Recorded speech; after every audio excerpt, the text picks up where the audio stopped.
Hai sobatku, selamat datang di channel RL1221. Jumpa lagi. Sebelum kita lanjutkan alur cerita novelnya, jangan lupa like and subscribe ya. Terima kasih. Bab 589 sampai dengan 591 dia sudah berdiri.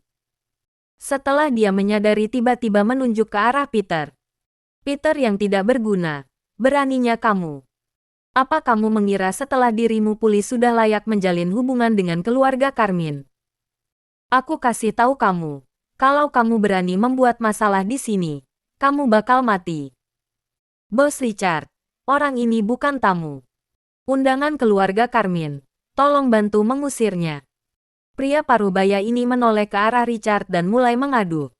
Mengusir apaan? Bangsat. Richard memarahinya. Lalu menamparnya. Sekali lagi. Pria parubaya ini dipukul mundur beberapa langkah. Pria parubaya ini masih berpikir untuk mengadu pada Richard.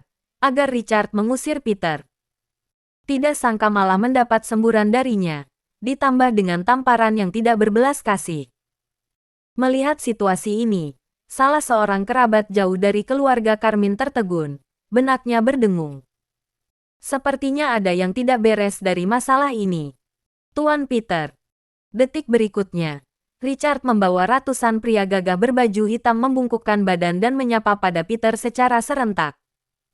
Suara sapaan yang menakjubkan membuat dua pria parubaya dari keluarga Carmine kebingungan lagi. Orang yang seharusnya hadir sudah hadir, kan? Peter melonggarkan dasi dan bertanya dengan santai. Tuan Peter, semuanya sudah hadir. Richard tidak berani mengabaikannya. Langsung menjawab. Baik, mereka sudah selesai bersandiwara. Biar aku bantu menyimpan barang-barang mereka. Usai Peter berbicara, langsung masuk ke dalam hotel. Dia berjalan tegap sambil tersenyum. Dalam sepanjang perjalanan, jantung dua kerabat jauh dari keluarga Carmine berdebar-debar dan tidak berani menatap Peter. Bagikan separuh anggota untuk bantu mengambil barang. Di bawah perintah Oscar, pintu belakang dua truk terbuka. Di bawah perintah Oscar, 50 pria gagah berbaju hitam antrean untuk mengambil barang di depan. Di sisi lain, di bawah petunjuk Richard, 50 orang lainnya menyusuli Peter. Tat, tat. Peter berada di paling depan dan diikuti puluhan orang.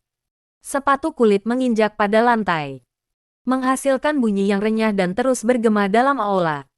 Tuan Peter, silakan, silakan. Banyak petugas hotel yang mengenali Peter dan segera menyapa dengan hormat.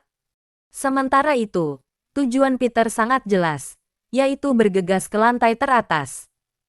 Saat ini, dalam aula di lantai teratas hotel, Carlo sudah naik ke panggung. Tuan Carlo, apakah kamu rela menikah dengan cucu perempuan aku ini? Nyonya besar Andrea menyunggingkan senyuman dan bertanya pada Carlo. Tentu saja. Bukan 1-2 hari aku menyukai Abigail. Carlo mengangguk ringan dan mengakuinya tanpa ragu. Ini adalah perencanaan mereka. Mereka justru ingin memaksa Abigail untuk menyetujui hal ini dalam situasi megah ini. Baik, Nek. Barusan tadi aku sudah mengatakannya. Siapa rela menikah dengan cucu perempuanku ini?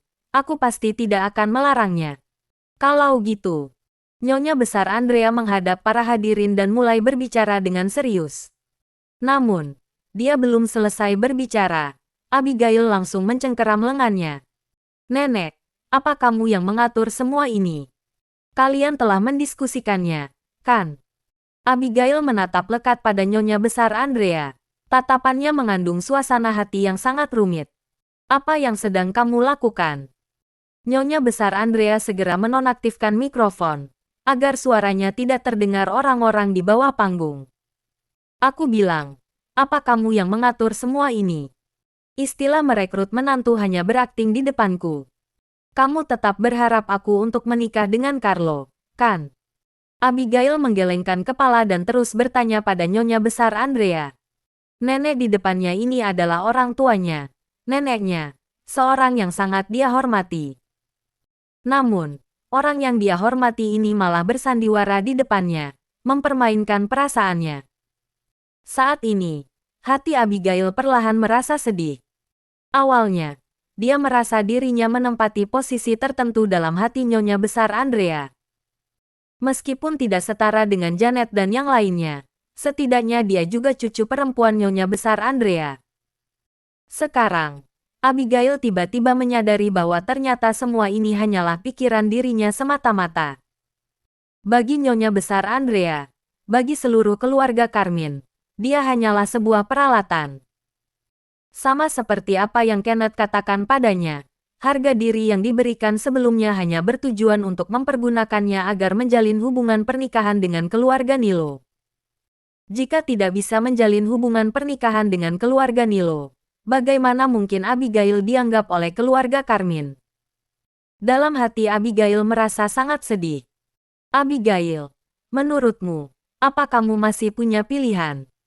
Nyonya Besar Andrea melirik ke bawah panggung dengan ekspresi muram, lalu berkata pada Abigail dengan suara kecil.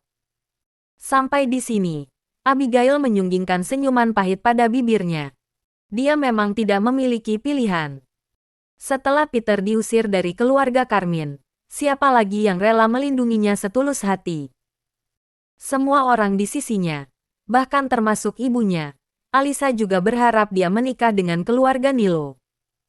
Sementara dia hanya seorang gadis, bagaimanapun juga tidak bisa membantah pengaturan keluarga. Namun, dia tetap enggan berkompromi. Sebab, dia tahu bahwa jika hari ini dirinya menyetujuinya di depan para tokoh terkemuka di kota Mandala, dia akan sepenuhnya menjadi anggota keluarga Nilo. Tidak akan memiliki kesempatan lain lagi. Abigail, percaya padaku, aku pasti akan memperlakukanmu dengan baik. Aku pasti akan membahagiakan kamu. Carlo menatap Abigail dengan ekspresi yang sangat serius, bahkan mengulurkan satu tangan, seolah-olah sedang bersumpah. Terima kasih atas kebaikan Tuan Carlo, tapi aku tidak setuju. Begitu Abigail mengungkapkannya, Nyonya Besar Andrea hampir saja muntah darah karena marah.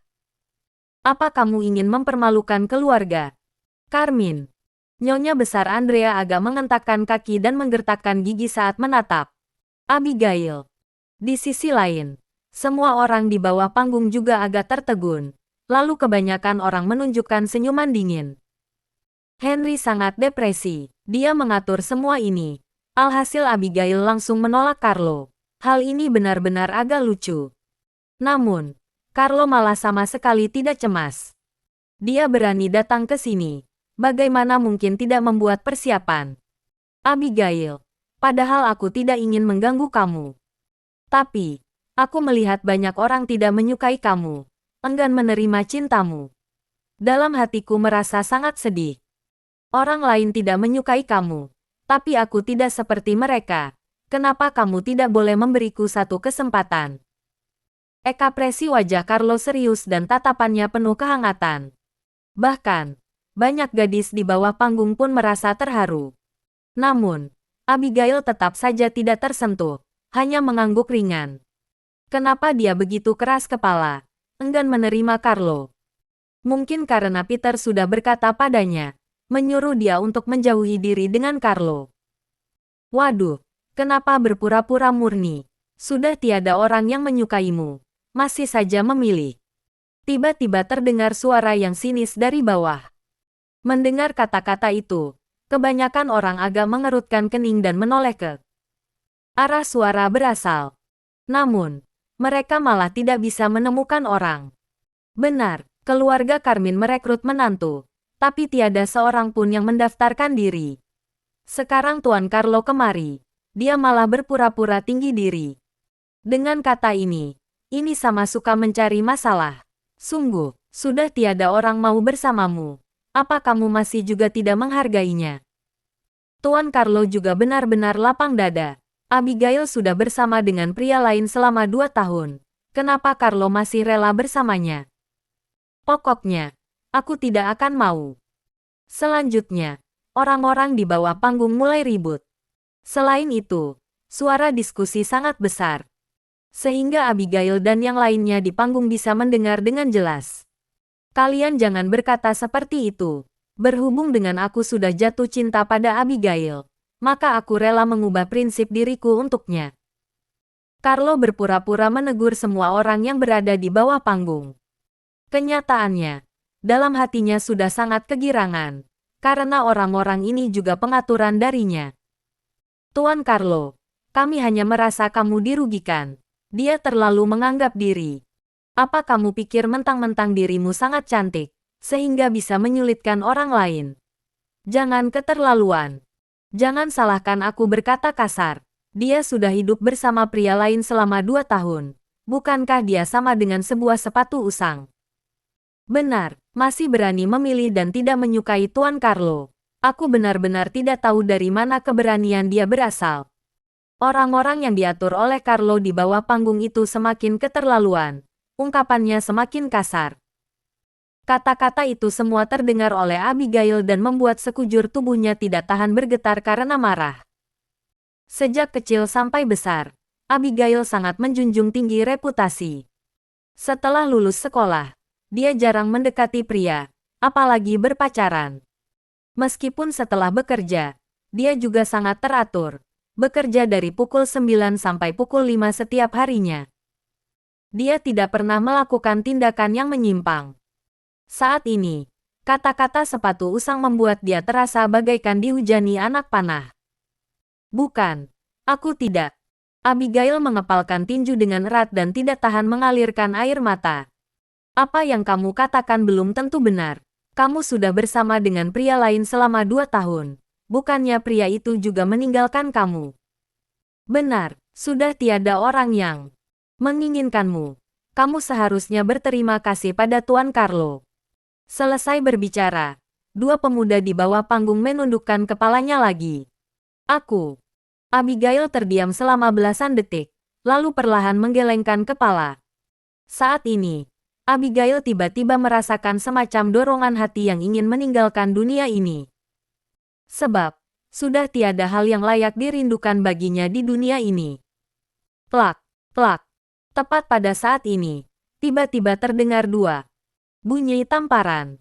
Sepertinya ada orang sedang bertepuk tangan. Plak. Selanjutnya, pintu aula ini didorong oleh dua pria gagah berbaju hitam.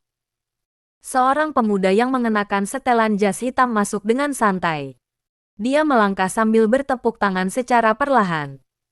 Para tamu, termasuk semua anggota keluarga Carmine, serta Abigail dan yang lainnya di panggung menoleh ke arah orang itu. Sret. Sontak, suasananya menjadi hening. Siapapun tidak menyangka bahwa orang di depan mata mereka ini akan muncul di sini. Kemunculan pemuda ini benar-benar membuat semua orang dalam aula tertegun. Dia adalah Peter, calon suami Abigail. Peter yang cacat. Hanya saja pria cacat yang duduk di kursi roda dalam kesan mereka itu sekarang malah dapat bisa berjalan dengan stabil. Tanpa bantuan orang lain maupun benda tertentu, dia berjalan sendirian. Dia sudah berdiri. Selain itu, ternyata dia datang ke aula di mana keluarga Carmine merekrut menantu. Tat, tat. Suara langkah kakinya berbunyi. 50 pria gagah berbaju hitam yang menyusuli Peter terbagi menjadi dua barisan. Saat ini, Abigail dan Nyonya Besar Andrea sama-sama tertegun. Semua anggota keluarga Carmine, termasuk Dano dan istrinya, serta Kenneth dan yang lainnya juga tertegun di tempat. Bahkan, Carlo di panggung juga perlahan melebarkan mata. Detak jantungnya terus meningkat. Seluruh suasana menjadi hening. Hanya terdengar suara langkah kaki Peter dan anak buahnya yang bergema di tepi telinga semua orang. Pemandangan di depan mata ini membuat semua orang agak kewalahan. Siapa akan terpikir bahwa keluarga Carmine menguras pikiran untuk mengusir Peter, lalu merekrut menantu untuk Abigail. Alhasil, Peter malah masuk sambil bertepuk tangan ke dalam aula di mana keluarga Carmine merekrut menantu. Berjalan masuk, bukan duduk di kursi roda. Plak, plak. Terakhir Peter menepuk tangan 2 kali, lalu perlahan menurunkan tangannya. Luar biasa. Benar-benar luar biasa. Begitu Peter berbicara, barulah semua orang tersentak. Kamu. Abigail berdiri di panggung, melihat kedua kaki Peter dengan mata terbelalak. Saat ini, dia sangat antusias, dalam hatinya kegirangan. Peter, Ternyata kamu benar-benar sudah bisa berdiri. Ekspresi wajah Carlo sangat muram. Tentu saja dia tahu bahwa Peter sudah pulih. Namun, dia selalu merahasiakannya. Justru agar membuat keluarga Carmine merasa bahwa Peter tetap seorang pria cacat. Namun, sekarang Peter datang secara pribadi. Hal ini pun tidak bisa dirahasiakan lagi. Peter, siapa yang mengundang kamu ke sini? Kenneth tiba-tiba melangkah maju, lalu menunjuk pada Peter sambil membentaknya. Awalnya ada beberapa orang di aula tidak kenal Peter, tetapi begitu Kenneth berteriak, mereka juga menyadarinya. Ternyata pemuda ini adalah calon suami Abigail, pria cacat itu. Namun, dia juga bukan benar-benar cacat. Selain itu, aura yang dia miliki saat ini juga tidak seperti pria cacat yang tidak berguna. Sebelumnya Nyonya Besar Andrea begitu melecehkan Peter, sekarang kelihatannya bukan seperti itu. Aku sedang bertanya padamu, siapa yang mengizinkan kamu masuk? Keluarga Carmine sudah memutuskan hubungan denganmu. Kenapa kamu masih tidak merasa malu untuk datang ke sini? Melihat Peter tidak berbicara, Kenneth memarahinya lagi. Peter perlahan menolehkan kepala ke arah Kenneth. Kamu diam. Begitu buka suara, Kenneth langsung tertegun. Awalnya dia ingin menyangkal Peter, tetapi ketika melihat ekspresi mata Peter, ternyata dia mundur 2 langkah secara refleks. Ekspresi mata seperti apa yang Peter bagaikan pedang tajam yang berkilau. Seolah-olah jika Kenneth berani berbicara sepatah kata, akan ditusuk oleh pedang tersebut. Kamu hanya boleh berbicara setelah aku memperbolehkan kamu untuk berbicara. Aku tidak pilih kasih. Maksud aku semua orang yang berada di aula ini. Peter merapikan pakaiannya, lalu mempercepat langkah ke arah panggung. Sementara itu, 50 pria gagah yang berpakaian hitam yang dia bawa berdiri di kedua sisi jalur seperti menara besi. Bluk. Ternyata Kenneth menelan air ludah dan terdiam.